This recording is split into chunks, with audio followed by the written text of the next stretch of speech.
Assalamualaikum warahmatullahi wabarakatuh. Salam dan bahagia.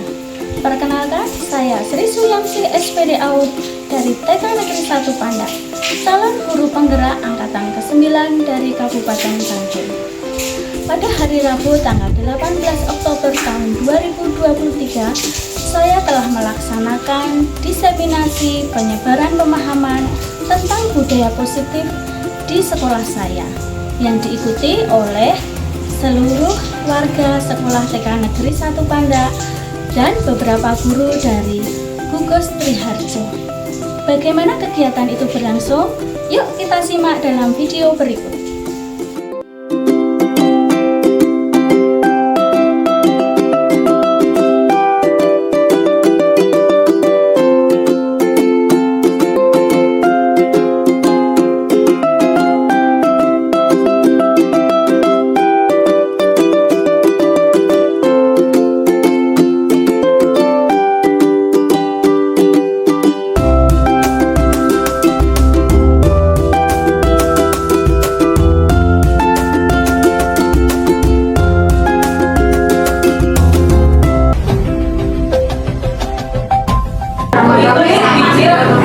Assalamualaikum warahmatullahi wabarakatuh.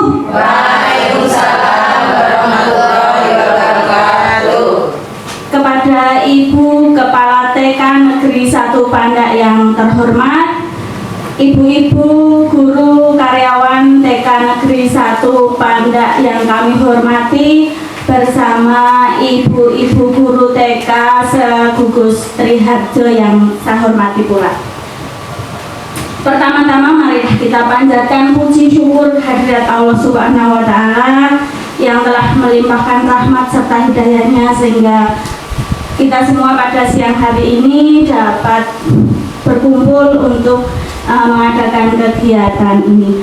Yang pertama, kami ucapkan terima kasih kepada Ibu Kepala TK Negeri 1 Pandak yang telah memberikan izin kepada saya untuk mengadakan kegiatan ini. Yang kedua, kami ucapkan terima kasih kepada ibu-ibu yang sudah berkenan hadir di tempat ini, meluangkan waktu dalam acara diseminasi penyebaran pemahaman dan penerapan pengalaman sebagai pemenuhan tugas saya dalam pendidikan calon guru penggerak angkatan ke-9 dalam modul 1.4 budaya positif bersama saya Sri Suyamsi dari TK Negeri 1 Pandak, Bantul, Yogyakarta. Terima kasih. Selamat siang ibu-ibu semua. Selamat siang. Walaupun siang, saya harapkan semangatnya masih tetap semangat pagi. Mana semangatmu? Ini semangatku. Terima kasih ibu-ibu semua. Nah, sebelumnya di sini akan kami paparkan tentang budaya positif. Lanjut Mbak. Komponen-komponen dalam budaya positif yaitu yang pertama itu ada disiplin positif dan nilai-nilai kebajikan. Yang kedua ada motivasi perilaku manusia, hukuman dan penghargaan, serta restitusi. Yang ketiga yaitu kebutuhan dasar manusia dan dunia berkualitas. Yang keempat, 5 posisi kontrol seorang guru. Yang selanjutnya keyakinan kelas, dan yang terakhir yaitu segitiga restitusi. Lanjut. Disiplin positif. Nah, kenapa toh kok disiplin harus positif? Nah, ini disiplin itu berasal dari kata disiplina yang artinya belajar. Disiplin mengacu pada disiplin diri yang memiliki tanggung jawab terhadap apa yang dilakukannya berdasarkan nilai-nilai yang diyakini. Sedangkan disiplin positif merupakan salah satu cara penerapan disiplin yang bertujuan untuk menumbuhkan kesadaran serta memberdayakan peserta didik tanpa imbalan atau penghargaan alias ribet, dan juga tanpa ancaman ataupun hukuman. Seperti itu ya Bapak Ibu. Sebagai pendidik, tujuan kita adalah menciptakan disiplin diri pada diri anak sehingga mereka berperilaku mengacu pada nilai-nilai kebajikan universal dan mereka memiliki motivasi intrinsik dalam berperilaku, bukan karena reward atau penghargaan. Lanjut Mbak Rini. Di sini disiplin menurut Ki Hajar Dewantara yaitu untuk mencapai kemerdekaan, yaitu menciptakan murid yang merdeka, harus ada disiplin yang kuat. Disiplin yang dimaksud adalah disiplin diri yang memiliki motivasi internal, sama ya berarti dengan yang tadi seperti itu. Yuk lanjut. Nah, nilai-nilai kebajikan tadi disebutkan komponen budaya positif itu ada nilai-nilai kebajikan. Apakah itu nilai-nilai kebajikan? Yaitu nilai-nilai yang disepakati bersama, lepas dari suku bangsa, agama, bahasa maupun latar belakangnya. Nilai-nilai ini merupakan payung besar dari sikap dan perilaku kita, atau nilai-nilai ini merupakan fondasi kita berperilaku. Nilai-nilai kebajikan adalah sifat-sifat positif manusia yang merupakan tujuan mulia yang ingin dicapai setiap individu. Nih, lanjut Mbak Rina. Nah, ini adalah organisasi-organisasi yang mempunyai keyakinan dalam nilai-nilai kebajikan. Ada 6 kalau tidak salah. Yang pertama yaitu yang tidak jauh dari kita, satu itu profil pelajar Pancasila. Masih ingat Ibu-ibu dimensi profil pelajar Pancasila 6 dimensi? Masih. Oke, apa Bu? Beriman dan bertakwa. Ya, beriman dan bertakwa pada Tuhan Yang Maha Esa dan berakhlak mulia. Yang kedua, kebinekaan global, gotong royong, mandiri, kreatif, bernalar, seperti itu.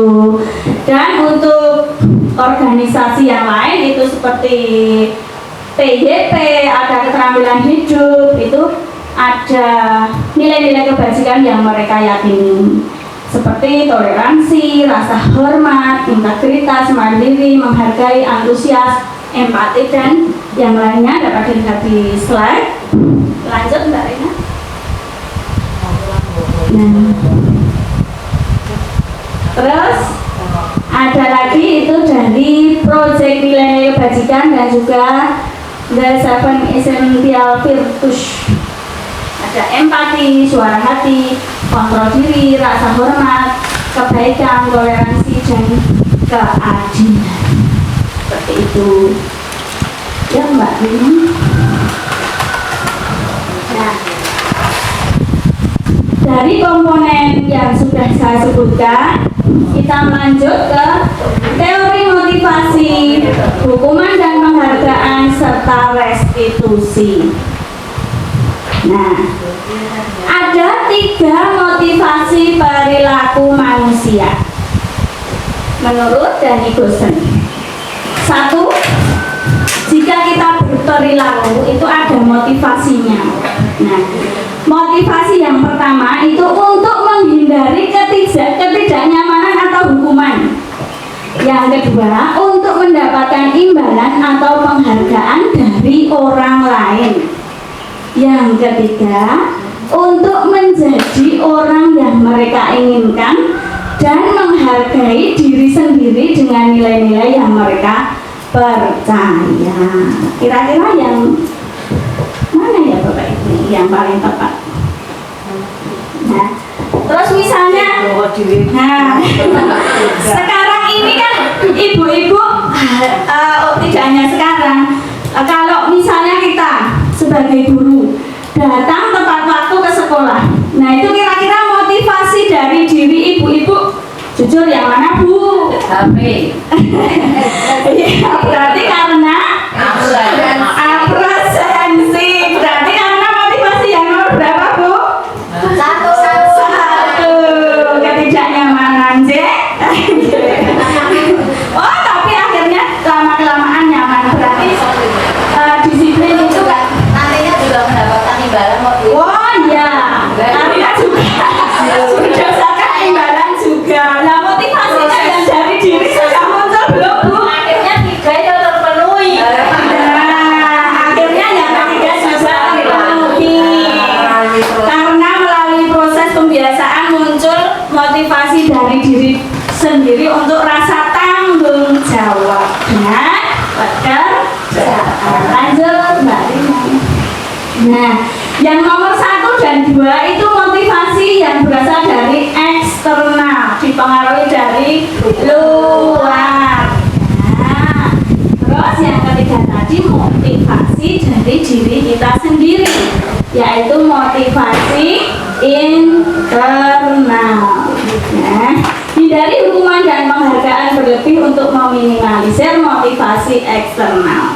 Kira-kira selama ini kita mengajar, kalau kita memotivasi siswa kita yang mana Bu? Pakai yang mana? Dua. Kira-kira yang selama ini, oh tidak kira-kira, yang pengalaman saja, yang selama ini Bapak Ibu lakukan untuk memotivasi anak didik kita dalam kegiatan belajar mengajar, yang Bapak Ibu lakukan, yang sering yang mana? Saya yang internal. Yang internal, berarti caranya bagaimana Bu? Jujur loh ini. Eksternal. Dua-duanya. Jadi orang yang mereka inginkan. Ya internal itu Standarnya, harapannya standarnya memang kita harus menumbuhkan internal. Tapi jujur saya juga masih memberikan imbalan kenyamanan. penghargaan, karena imbalan atau penghargaan itu tidak hanya berupa barang, bisa juga berupa Nilai. nilai boleh Ibu, atau verbal. Contohnya apa Bu nek verbal itu? Tepuk tangan. Tepuk tangan. Bagus. Iya, masa anak-anak harus Perusahaan. ya, oke. Jadi dalam kita memotivasi siswa tadi masih dengan apa Ibu-ibu? Motivasi Eksternal, kebanyakan masih seperti itu dengan apa? Penghargaan atau reward. Tadi karena tidak harus berupa barang, bisa juga dengan kata-kata verbal, pujian. Ya, ya Mbak. Nah, kita lanjutkan yaitu hukuman, konsekuensi, dan restitusi. Untuk hukuman itu bersifat, yang namanya hukuman itu bersifat tidak terencana, bersifat satu arah, guru yang memberikan, siswa yang menerima. Ya. Kalau konsekuensi itu sudah terencana, artinya siswa sudah tahu aturan-aturannya. Nah, sudah ada persetujuan, tapi dibuat oleh satu pihak. Biasanya dibuat oleh guru. Nah, di sini murid mengetahui memang itu ada konsekuensinya yang akan diterima jika mereka melanggar. Nah, bedanya dengan restitusi. Restitusi itu proses menciptakan kondisi bagi murid untuk memperbaiki kesalahan agar bisa kembali pada kelompoknya dengan karakter yang lebih kuat. Restitusi itu ada kesepakatan bersama antara guru dan murid. Nih. Nah, ini ada perbedaan kecil-kecil sekali, tidak kelihatan Bu? Ya. Kelihatan tapi tidak cetrok. Oh, kelihatan tapi tidak cetrok. Ya, maaf karena ini screenshotan Bu, terus terang ya. Ini ada perbedaan hukuman, konsekuensi, dan restitusi. Nah, kalau yang namanya hukuman itu masih bersifat identitas gagal. Masih bersifat identitas, jadi identitasnya murid itu masih gagal.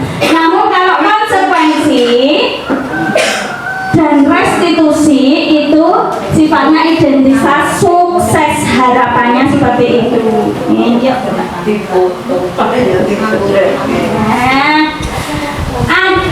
pendapat ini Bu, ini pendapat ini yang paling menggelitik hati saya.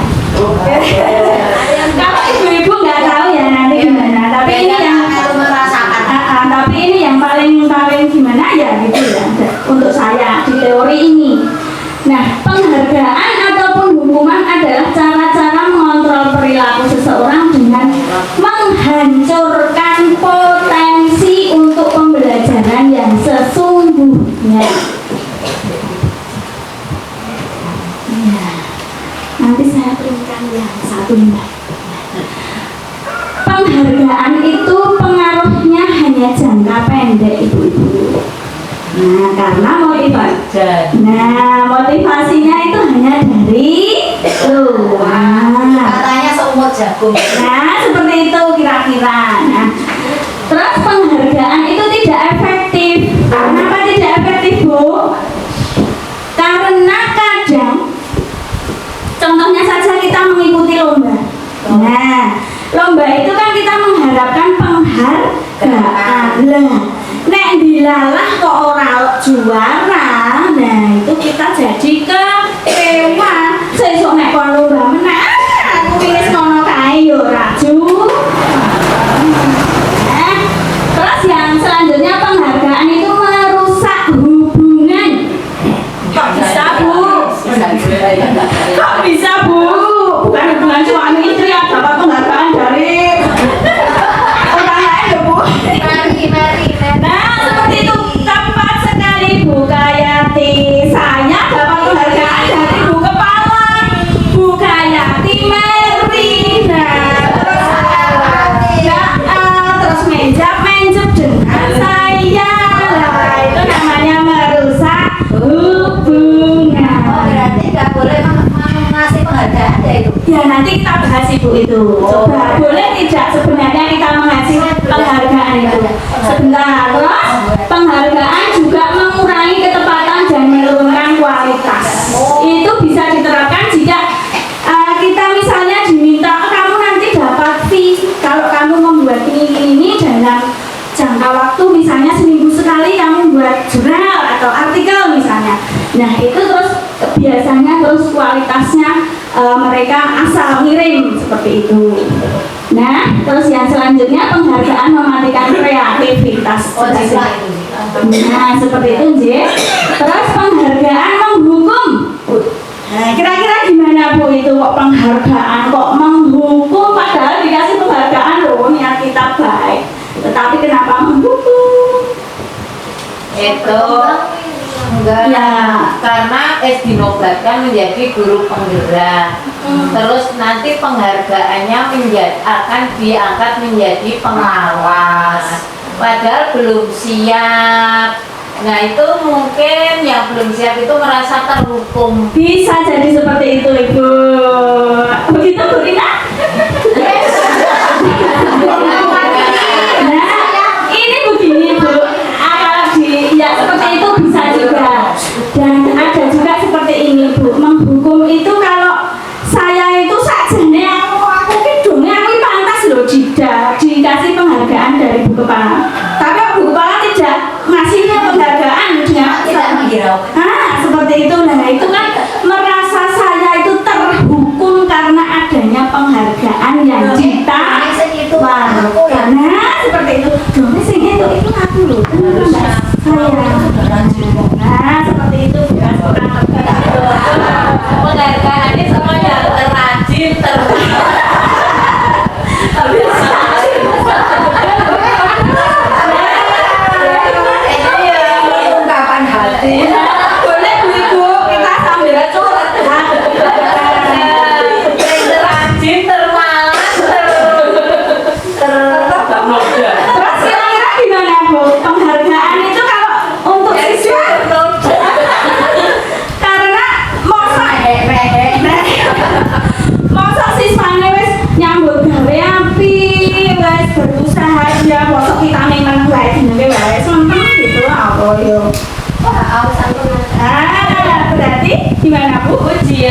Ujian.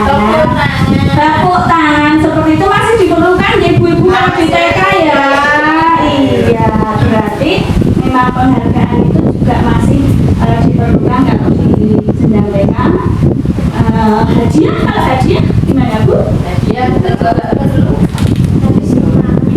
Oh, atau mungkin hadiahnya nggak usah diomongkan dulu. Nah, seperti itu juga. Ya. Itu namanya surprise. Nah, surprise ya. Tidak menjanjikan. Surprise aja. Ya, nanti besok kalau kamu nggak kasih ini. seperti itu tidak usah dijanjikan berarti. Kita lanjut untuk konsep inti berikutnya yaitu kebutuhan dasar manusia. Nah, setiap manusia itu berbuat, berperilaku karena mereka ingin memenuhi kebutuhan dasarnya, yaitu segala sesuatu yang kita lakukan untuk mendapatkan apa yang kita inginkan. Seluruh tindakan yang kita lakukan memiliki tujuan tertentu. Nah, dan semua usaha terbaik yang kita lakukan adalah dalam rangka memenuhi kebutuhan dasar kita. Apa toh kebutuhan dasar manusia itu? Ada 5 Bu Rina. Nah, ini ada 5 kebutuhan dasar manusia. Nah, yang pertama yaitu bertahan hidup. Betul sekali Bu Tri Rahmat tadi apa? Sadar? Tangan. Enggak. Tangan sih. Sabar. Papan. Ya, tempat tinggal. Keamanan dan kesehatan. Yang kedua ada lagi kebutuhan dasar kita sebagai manusia yaitu rasa kasih sayang dan diterima. Betul tidak Bu? Nah, ada kasih sayang itu tak ya cari-cari perhatian kan Bu? Nah, iya. Rasa diterima, dipedulikan itu wae dhewe apa meneh anak. Berbagi, kerjasama, menjadi bagian dari kelompok. Tuh, kebutuhan rasa diterima, kasih sayang dan rasa diterima. Selanjutnya yaitu penguasaan, kebutuhan penguasaan, yaitu harga diri, keinginan untuk dianggap iki lho aku. Nah, seperti itu. Itu suatu kebutuhan. Nah, memimpin. Nah, seringkali ya anak-anak itu terus ada loh yang sebagai ayo melu aku. Nah, seperti itu. Berprestasi, diakui dan didengar. Kebutuhan selanjutnya yaitu kebebasan. Nah, bebas. Nah, memandiri, memiliki pilihan, mencoba hal-hal yang baru, mampu mengendalikan arah dirinya. Nih, Mbak Tri Rahmat begitu kan? Cocok? Cocok semuanya. Yang terakhir yaitu kesenangan. Butuh tidak ibu-ibu hiburan, kesenangan? Butuh sekali. Healing. Nah, yang hobinya karaoke, pojokan. Itu karena Bu Gayati memenuhi kebutuhannya yaitu kesenangan. Nah, kalau tidak terpenuhi gimana Bu Gayati? Rasanya itu kecewa.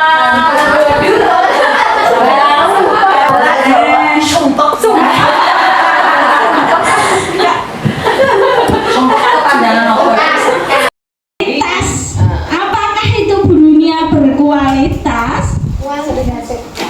Mutu. Dunia berkualitas adalah tempat khusus dalam pikiran kita. Tempat kita menyimpan gambaran representasi dari semua yang kita inginkan, berisi orang-orang, hal-hal, dan apa saja yang terbaik dalam hidup kita. Nek kabeh apik nang nggone awake dhewe kuwi lho, bayangane nang ngene iki. Alangkah indahnya dunia ini. Nah, membuat kita merasa bahagia dan terpenuhinya kebutuhan dasar kita.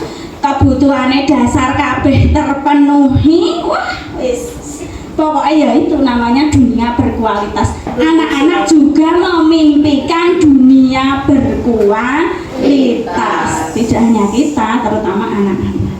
Ya. Seperti tekoni anaknya memimpikan apa? Iya, seperti itu. Lanjut komponen yang selanjutnya yaitu 5 posisi kontrol. Ini juga menggelitik. Ya. Menggelitik untuk ibu-ibu guru yang ada di sini. Apakah yang sudah diterapkan ibu-ibu? Nah, ada 5 posisi kontrol sebagai seorang guru. 1. Penghukum. 2. Bukan langsung. Ketidaksengajaan. Oh, kesengajaan. Pembuat rasa bersalah. Teman. Ya. Pemantau. Ataukah manajer? Nah, coba kita lihat penghukum itu yang seperti apa ya Bu Rina, kita lihat. Nah, ini dia. Penghukum itu punya ciri-ciri fisik nek menghukum kuwi. Nada suaranya wis tinggi, tubuhnya mata. Mboten cocok nggih Bu Esti nggih? Mboten to? Ini moco nih karakter. Waduh, lah ini.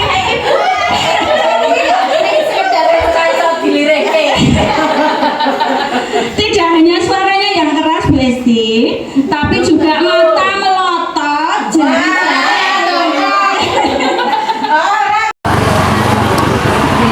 Bersama-sama kita ini hanya guru yang membuat aturan, tapi keyakinan kelas itu dibuat bersama siswa. Cocok. Nah, lolos ini. Sudah ngelopok kalau yang Kalau peraturan kelas Gimana, itu, peraturan kelas itu kita menuntut. Nah, kalau keyakinan kelas itu kita menuntut. ya cocok. Artinya di keyakinan kelas, di keyakinan kelas. Tepat sekali Bu ya. Hebat. Nah, semua hebat. Keyakinan kelas itu ada kesepakatan, tidak menuntut ya Ibu. Bu Samkat seperti ngendikan Ibu Samkat. Ada kesepakatan antara guru dan anak. Nah, kalau peraturan itu biasanya dari satu pihak. Nah, pembentukan keyakinan kelas itu dengan bersifat abstrak berupa pernyataan universal, dibuat dalam kalimat positif, tidak terlalu banyak agar mudah diingat, dapat diterapkan di lingkungan sekolah. Semua warga sekolah atau kelas ikut berkontribusi dalam membuat keyakinan kelas. Nah, prosedur pembentukan keyakinan kelas, kita buat curah ide atau pendapat dari anak, dari siswa. Nah, semua ide-ide itu kita catat dari pendapat-pendapat itu. Kemudian kita susun keyakinan kelas itu dalam bentuk kalimat positif. Tinjau kembali keyakinan kelas. Bisa juga keyakinan kelas tadi terus kita ketik atau dalam bentuk poster yang menarik kita tempel di dinding atau di kelas seperti itu. Kalimat positif kira-kira seperti apa Bu? Kalimat positif. Nah, gimana Bu? Tidak menggunakan kata jangan, tidak boleh, tidak. Nah, kira-kira kalau tidak boleh berlari di dalam kelas, kalimat positifnya seperti apa? Hati-hati ya di dalam kelas. Oke, hati-hati di dalam kelas. Apalagi? Berjalan ya. Berjalan pelan-pelan saja. Ya, nggak apa-apa. Oke, lanjut. Nah, ini ibu-ibu, saya berbagi praktik baik. Saya sudah mempraktekkan kegiatan pembentukan keyakinan kelas di kelas saya, yaitu pertama yaitu dengan curah ide atau pendapat tentang keyakinan kelas A1. Kemudian setelah ide-ide itu saya dapatkan dari anak-anak, itu lanjut Bu Lina. Nah, itu saya rangkum, saya ketik, saya buat poster agar menarik. Nah, terus yang ketiga, berhubung kita masih di anak usia dini, keyakinan kelas itu kalau sudah kelas tinggi anak-anak sudah bisa membaca ya, jadi ditempel terus mereka bisa membaca setiap saat.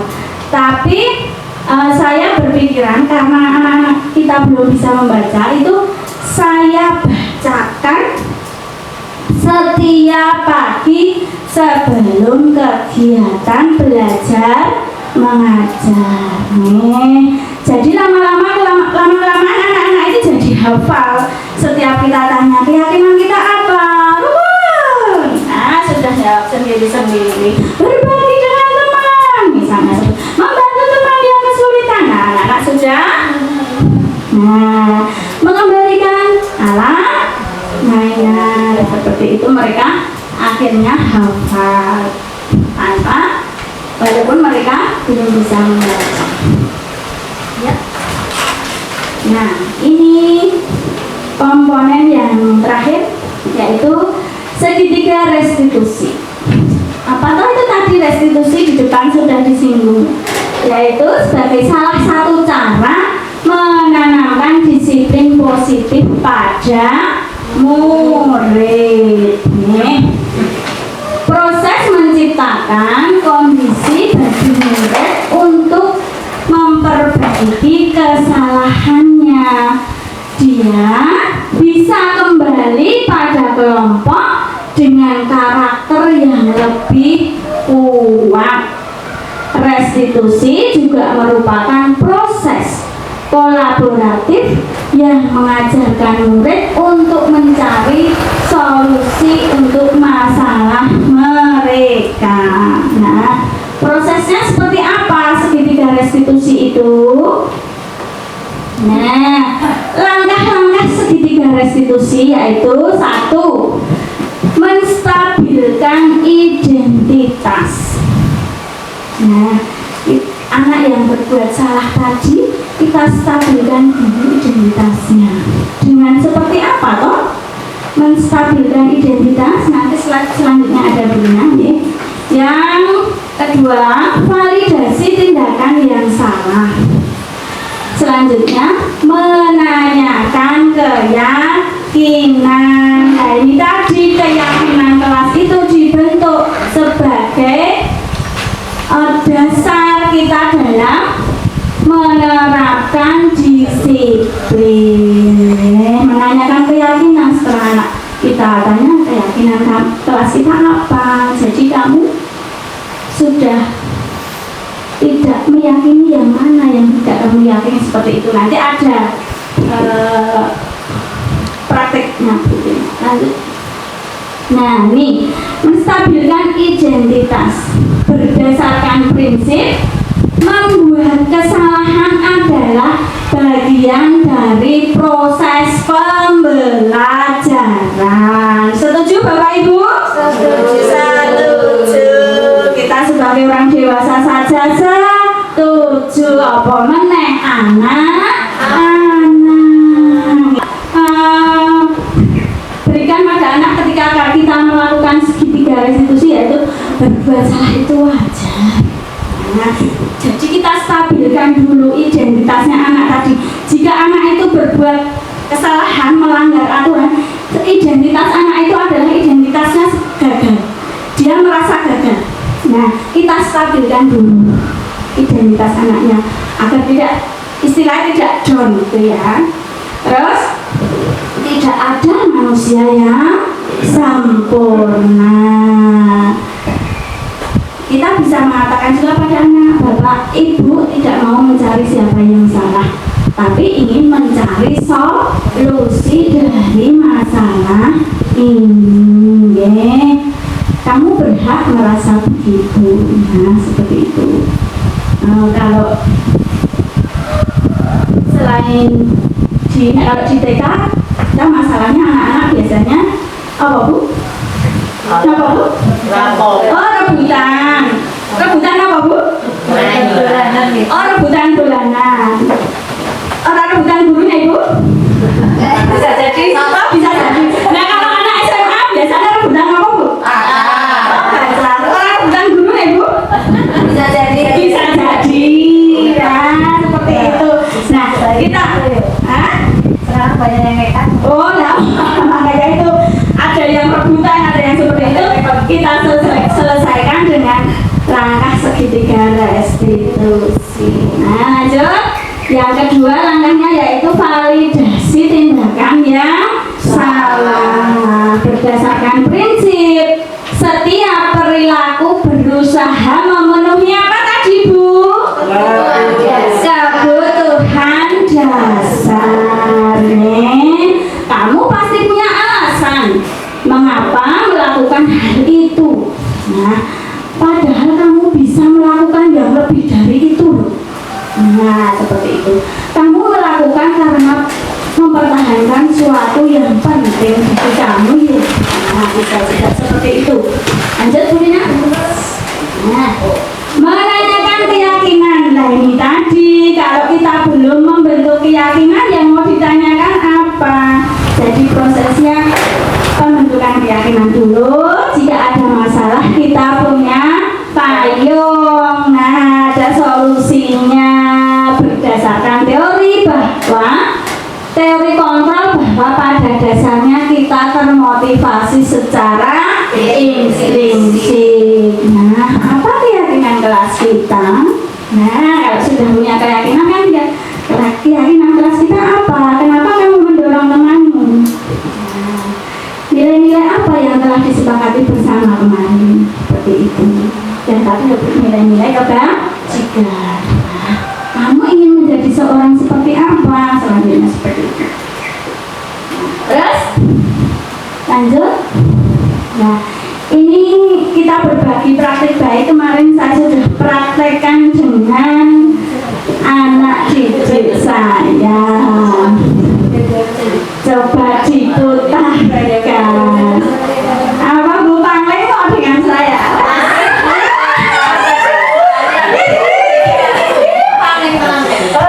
Kita melatihnya. Ya, diputarkan. Ayo Bu, wah, kamera dari Bu. Video. Itu proses menstabilkan identitas.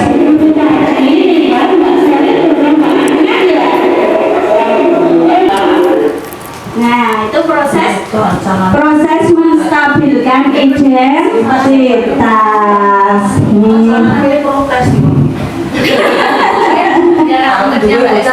Dikandani protes kok. Oh, gimana Bu? Ayo kalau anak laki-laki itu beda dengan anak perempuan. Kalau anak perempuan dinasihati, ditanya ya apa pasti sesuai nasihat. Tapi kalau anak laki-laki pasti protes.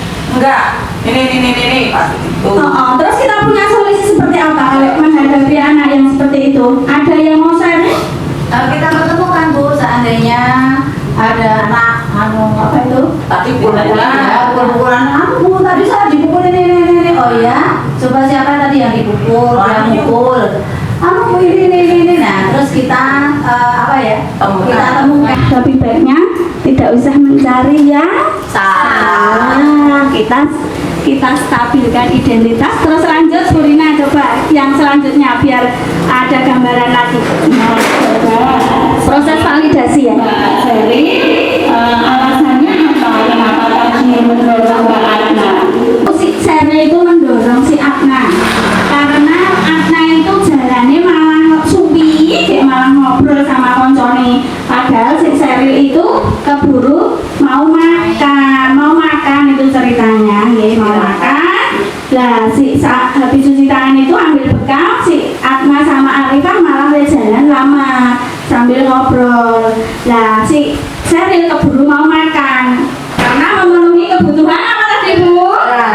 Nah itu kemudian si didorong lah si Atna sampai makanannya. Si Seril tadi mendorong Atna ternyata karena ingin memenuhi kebutuhan dasar.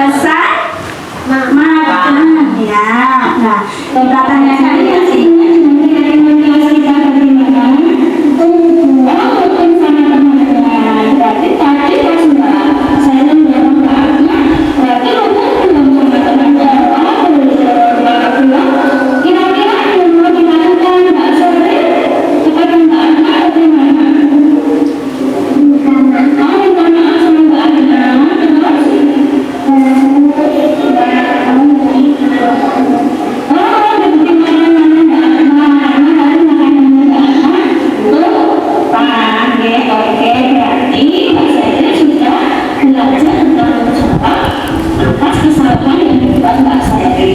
Terima kasih Mbak Sari. Nah, seperti itu Bu. Jadi nyeteng orang mas skenario lho kuwi. jadi kita secara tidak langsung menanyakan apa yang akan kamu lakukan kepada Mbak Adna. Secara tidak langsung kita melatih anak mencari solusi, minta maaf setelah. Terus ini ada kasus satu. Ayo. Ibu Sriati, guru kelompok A2, mengamati anak didiknya yang bernama Iksan. Setiap jam makan bekal, Iksan selalu meminta bekal yang dibawa oleh teman-temannya. Kebutuhan dasar apakah yang berusaha dipenuhi oleh Iksan? Coba Mbak Rina, yang slide kebutuhan dasar tadi apa saja? Slide yang ke berapa ya? Dasar penguasaan berapa? Nah ini, lagi yang kuning. Nah, Putuki masih ingat slide kuning. Maju lagi. Terus pengen makanan yang sama dengan temenannya, bertahan untuk. Terima kasih Mbak Rahma. Kalau pengen itu lebih ke kesenangan atau ke bertahan hidup? Iya. Nah, kalau dia minta itu karena tidak bawa bekal. Nah, itu gimana? Bertahan hidup. Kalau misalnya saya jawab itu karena dia Posisi kontrol apa yang diambil oleh penguasaan ibu dalam pendekatannya pada penguasaan harga diri, keinginan dianggap, boleh tidak? Membuat merasa bersalah, setuju ibu-ibu? Oke, jadi ditekankan pada kalimat yang tidak, Bu? Oh, yang bawah tadi. Oke, Setelah kamu tidak dia merasa seperti itu. Membaca sikap pajak, kira-kira kebutuhan apa yang diperlukan pajak? Kenyamanan berarti termasuk yang mana tadi Bu? Kebutuhan dasar. Yang lanjut yang kasus kedua. Kesenangan, pengakuan, ataukah apa ya? Oh, kasih sayang. Oke, kasih sayang karena minta diperhatikan. Kesenangan juga bisa karena dia merasa bosan dengan metode yang digunakan oleh Ibu Dani. Mosok pelajaran bahasa Inggris soal papan tulis wae padahal saiki wis zaman now ya. Nah, kira-kira jika Bapak Ibu atau Bu Kepala ini jadi kepala sekolahnya Fajar, yang dilakukan apa ya? Oh ya, berarti kepala sekolah ya. Gimana? Berarti mendekati bu gurunya juga bisa. Terus oke. Satu, mendekati dari pihak gurunya, kita mendekati Ibu Dani. Yang kita bahas dengan Ibu Dani kira-kira seperti apa? Oke, tentang metode dalam pembelajaran. Kalau dengan Fajarnya apa Pak Kepala perlu? Tidur-tiduran toh. Oh iya, tidur-tiduran malas ya. Perlu dengan segitiga restitusi? Oh, perlu sekali. Ada yang mau praktek segitiga restitusi dengan kasusnya Fajar? Ayo Bu Marse. Praktek jadi Pak Kepala sama Fajar. Ada yang mau praktek? Nggak walat. Ayo buka sama Bu. Orang pasang walat kok. Buka sama Bu Marse kah? Aku gak berani jadi kepala sekolah, Bu. Oh ya, coba Bu Marse ya jadi Bu Kepala. Berani kan jadi Fajar aja. Oh ya, coba saya mencoba jadi Bu Kepala ya. Ya. Ya kita ya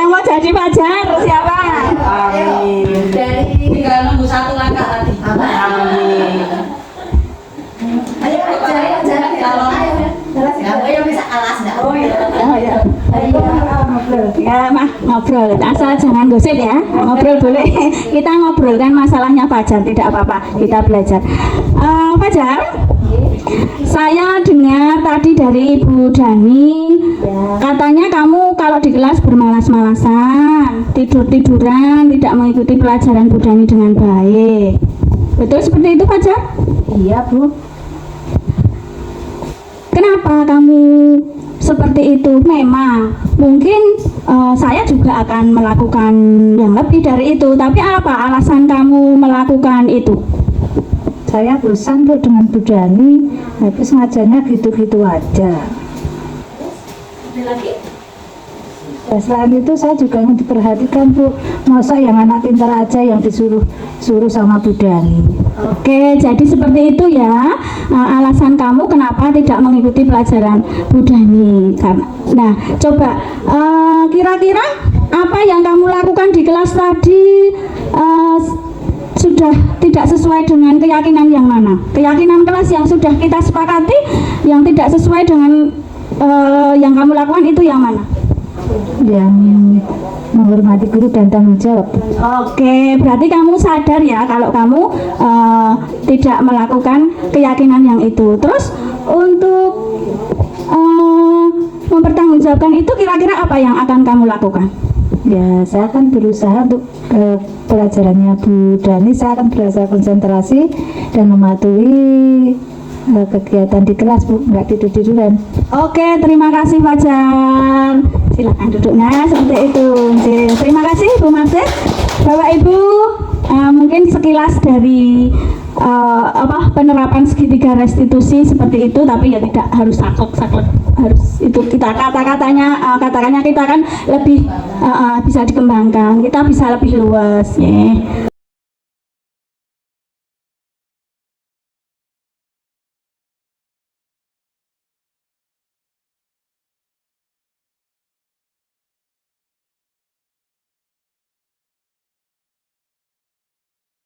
Lanjut, Bu Rina. Oh, ternyata terima kasih Bapak Ibu. Demikian Ibu-ibu semua. Hasil diseminasi saya pada siang sore hari ini semoga dapat bermanfaat untuk kita semua. Banyak salah pribadi dari saya mohon maaf yang setulus-tulusnya. Terima kasih atas partisipasi dan kehadiran ibu-ibu semua sudah meluangkan waktu di siang sore hari ini. Oke, terima kasih juga pada Ibu Kepala Sekolah, Ibu Samsidah, Sarjana Pendidikan. Oke, Bapak Ibu, saya akhiri diseminasi budaya positif pada siang sore hari ini. Banyak salah, mohon maaf. Saya akhiri. Assalamualaikum warahmatullahi wabarakatuh. Waalaikumsalam warahmatullahi wabarakatuh.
Assalamualaikum warahmatullahi wabarakatuh.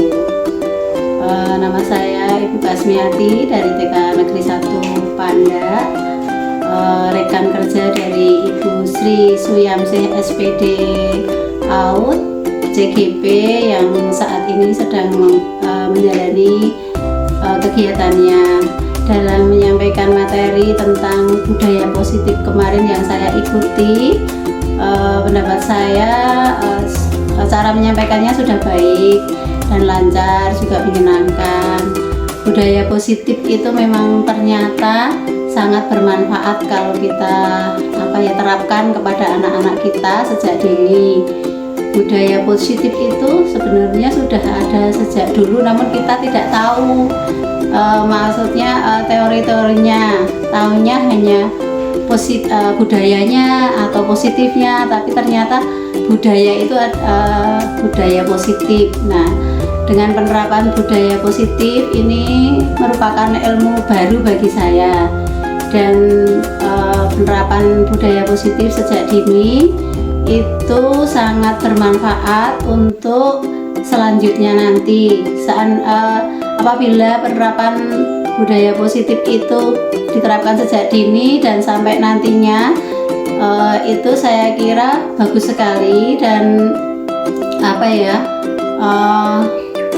budaya positif ini tidak hanya diterapkan di sekolah saja, namun budaya positif ini juga diterapkan di mana saja berada, karena ini akan membentuk jiwa anak-anak bangsa kita. Kemudian budaya positif ini kita berikan kepada anak itu sebetulnya sudah sejak dulu, namun kita tidak tahu teori-teorinya. Nah, dengan adanya ilmu yang diberikan kepada kami waktu pemberian materi dari Ibu Sri Suyamsih, itu kita jadi tahu, dan ini merupakan ilmu baru. Kita jadi tahu bagaimana caranya kita itu memberikan pendidikan kepada anak, menyampaikan kepada anak dengan contoh-contoh yang sudah disampaikan juga baik sekali. Dengan contoh itu kita tidak hanya mendengar, sehingga kita juga bisa melihat langsung bagaimana cara menangani anak-anak.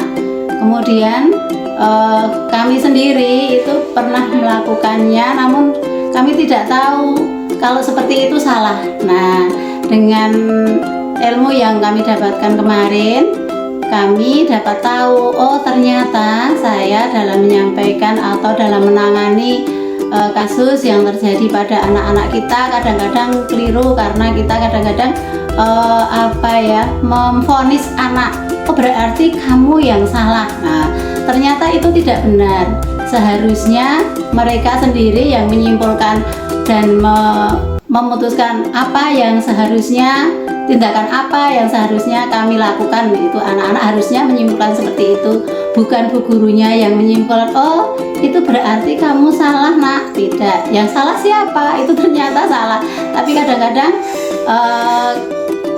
secara spontanitas kita itu menanya anak, ayo siapa tadi yang memulai, kemudian berarti siapa yang salah. Nah, itu biasanya seperti itu, tapi ternyata menurut teori yang tadi disampaikan Ibu Sri Suyamsih itu ternyata salah. Nah, itu yang pernah saya lakukan, dan dengan ilmu ini insya Allah kami akan berusaha semaksimal mungkin, dan alhamdulillah kita juga diberikan materinya secara ketikan yang sudah diberikan kepada kami itu. Jadi kami nanti seandainya apa ya yang seharusnya saya lakukan, seandainya kami tidak tahu, saya bisa melihat kembali dari materi yang sudah diberikan kepada saya. Demikian, semoga ilmu ini bermanfaat bukan hanya bagi saya, namun bagi rekan-rekan semua yang sudah mengikutinya, dan juga nanti rekan-rekan bisa menyampaikan kepada rekan-rekan yang di luar yang belum tahu tentang budaya positif ini, sehingga semua bisa menjadi tahu dan kita tidak salah langkah lagi dalam mengambil sikap ataupun keputusan yang berhubungan dengan perilaku anak. Demikian pendapat saya. Wassalamualaikum warahmatullahi wabarakatuh.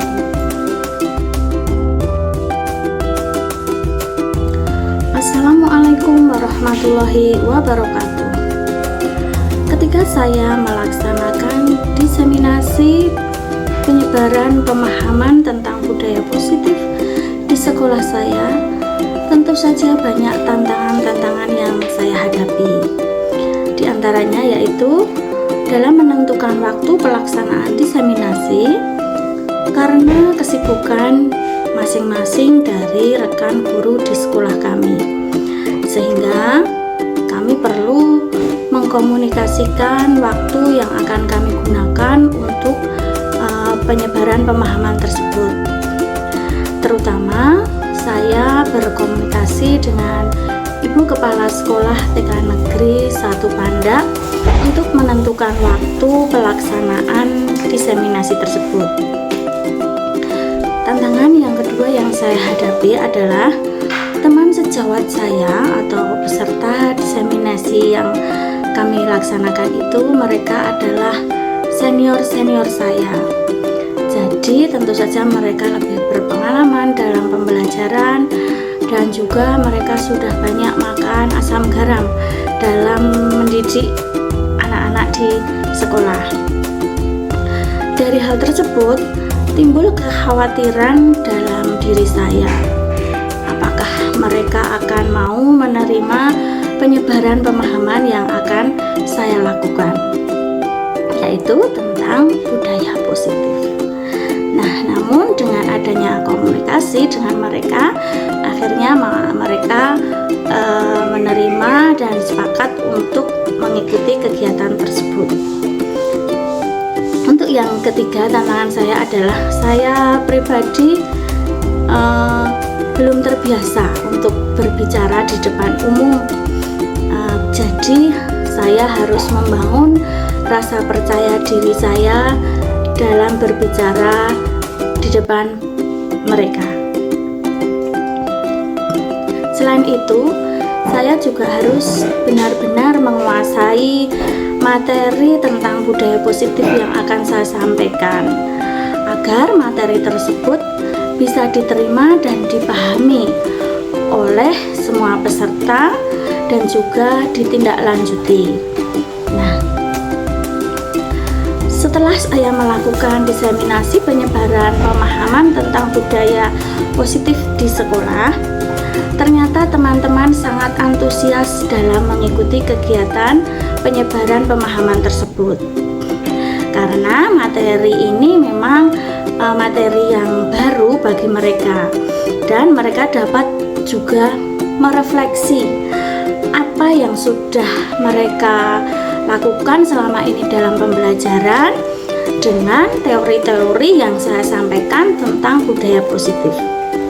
Nah, terutama dalam memotivasi siswa. Nah, kebanyakan dari teman-teman saya dalam memotivasi siswa masih menggunakan hadiah. Nah, selain itu juga